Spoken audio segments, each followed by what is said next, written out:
Nearly 3 days after President Joe Biden dropped his bid for re-election, his second in command has secured support among Democratic delegates. NBC's Peter Alexander has the latest from Washington. President Biden set to address the nation tonight from the Oval Office for the first time since abruptly dropping out of the presidential race. What will your message be tomorrow night? The president returning to the White House Tuesday after recovering from COVID, the first public sighting since his weekend bombshell. A White House official telling NBC News the president will explain his decision to exit the race.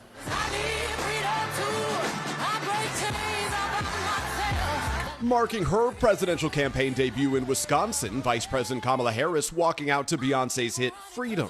Harris now the de facto Democratic nominee, accusing former President Trump of looking to take the country backwards, while comparing herself, a former prosecutor, to Mr. Trump, a convicted criminal.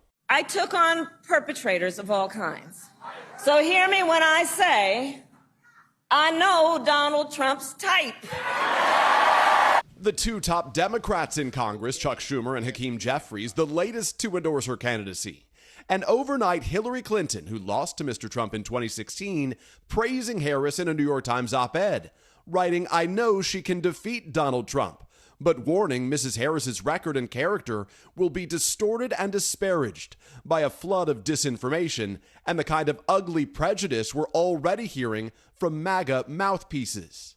And on the Republican side, there is new backlash to some attacking her race. One Republican congressman referring to Harris as a DEI, or diversity, equity, and inclusion vice president. 100%. She was a DEI hire. Some other conservative members echoing that language. I think it's just a failure from top to bottom. I think she was a DEI hire. Republican leaders warning against those attacks. This election is going to be about policies, not personalities.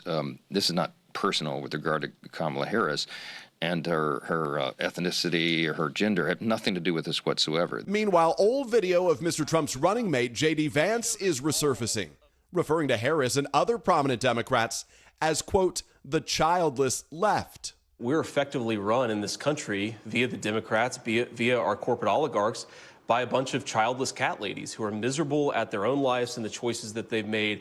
For his part, Mr. Trump is zeroing in on Harris's record. She was the worst at everything. She was the worst vice president, and he was the worst president.